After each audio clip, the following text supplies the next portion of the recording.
Hey everybody, this is Andy Pilst. This is our first lesson in Unit 8 on climate, and today we're going to be talking about the difference between weather and climate, and then we're going to be using Google Earth to travel the globe and take a look at some of the different climate zones and their relation to different lines of latitude that go around the Earth.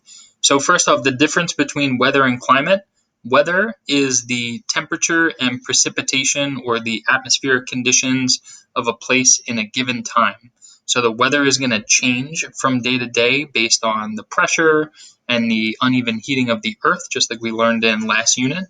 The climate is the long-term predictable temperature and moisture that an area receives over the course of the year. So it's something that does not change except for when we're talking about climate change, which is something that's very, very gradual and minuscule, like year to year, but over the course of a long period of time, that's when we actually start to see global change or global climate change trends. So we're going to take a look at some of the climate zones, starting with the tropics. So let's start off in the Amazon rainforest. So down by the equator, they're going to get really intense insolation or intense sunlight, and they're going to get long days.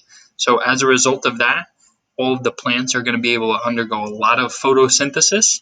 The plants are going to grow really big. They're going to grow really broad leaves, and we're going to see a really diverse amount of wild or of vegetation in an area. And because we have a diverse amount of vegetation, we'll also see a diverse amount of wildlife living in these ecosystems as well. So the Amazon is an example of a climate zone that gets high temperatures and high amounts of moisture and precipitation all throughout the year. Another place that we can take a look at a tropical climate zone would be in Pastamentos in Panama. So this is about 9 degrees north latitude. And when we're looking here in street view, if we look at some of the vegetation, again, we'll see broad leaves, and they're really good for capturing sunlight, and tall trees. And if any of the sunlight goes through those branches and it reaches the ground, then another plant is going to be growing to capture that sunlight and undergo photosynthesis. So that's it for the moist tropical climate zones. Let's take a look at a desert in one of the tropical climate zones. So this is the Uyuni Salt Flats. And here they have a high amount of insolation, so really intense sunlight throughout the year, but they don't get a lot of moisture. They're in the rain shadow of the Andes Mountains. So they're going to have vegetation that's more adapted to that arid climate. So they have cacti that don't need precipitation. They can just take some of the moisture out of the air. And accordingly, they'll have wildlife that are also adapted to those environmental conditions. So they're going to have snakes, animals that can burrow, and not as much diverse wildlife as we see in those tropical rainforests. So we're going to leave Bolivia and let's go over to the Mediterranean Sea across the Atlantic Ocean. We're going to go to Italy and take a look at a subtropic climate. So I picked Montepulciano. So if we look at this street view and we look over this valley right here, you'll see a lot of vegetation, which tells us that they're going to receive a lot of rainfall. This region is really good for farming, so they actually have a lot of really good food too and a lot of good wine. But if we take a look at the aerial view here, it looks like that street view was taken during some of the cooler winter months where they can grow. But this aerial view was taken during the summer months where it's too hot for any of those fields to grow food and have vegetation. So we're going to see really arid and dry summers in these regions, but they do have some seasons that do get moisture and they're really good for growing. So that's in the Mediterranean Sea in a subtropic climate zone.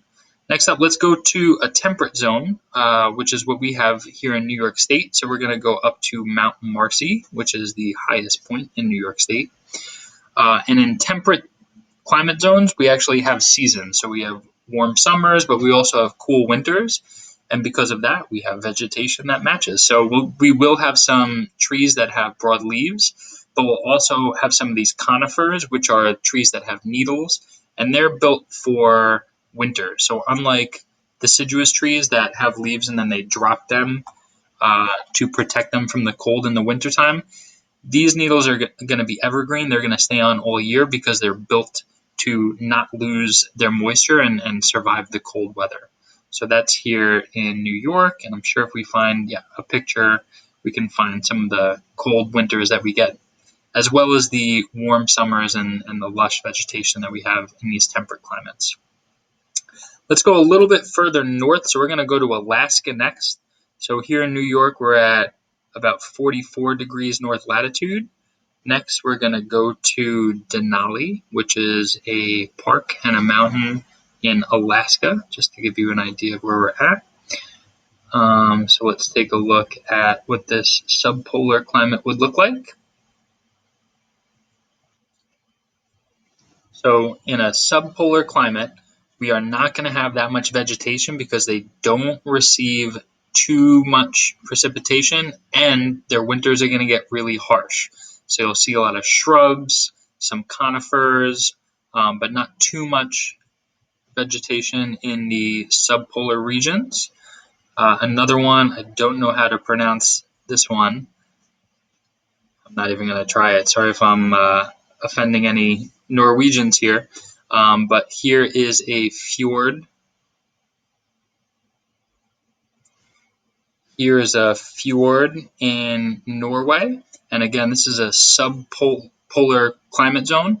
So we see some glaciers and glacial landscapes. We'll see some snow on the ground.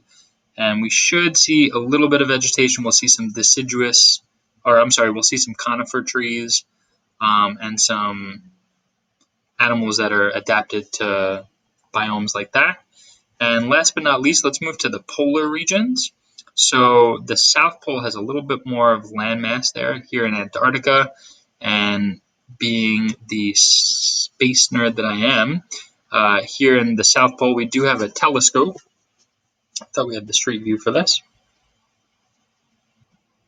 Let's go to that street view and see what it looks like here in a polar climate. So here, it's going to have really low amounts of insolation. The sun is going to be low in the sky. There's going to be 6 months where there is no sunlight. So because of that, this landscape cannot really maintain any vegetation and therefore any wildlife to feed on the vegetation. This is here close to the South Pole in a polar climate zone. And then we can take a look, same thing, also in the South Pole, but this would be what it would look like in the summertime. So here's a research outpost.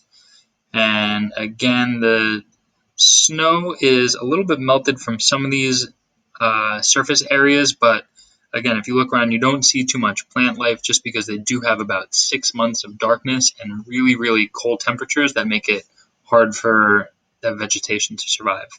Same thing if we're far from the equator, but in the northern hemisphere. So we'll leave Antarctica and let's go all the way up to northern Greenland. And we can take a look at what this climate zone would look like. Very similar to what we saw down in Antarctica. So here's a glacier here. Not too much vegetation. Pretty much because right at the poles we have a lot of cool sinking air. And since air is sinking, there's no lift to lift moist air and create those clouds and that precipitation. So I hope you guys enjoyed my tour, and I'll see you guys in the next lesson. Have a nice day.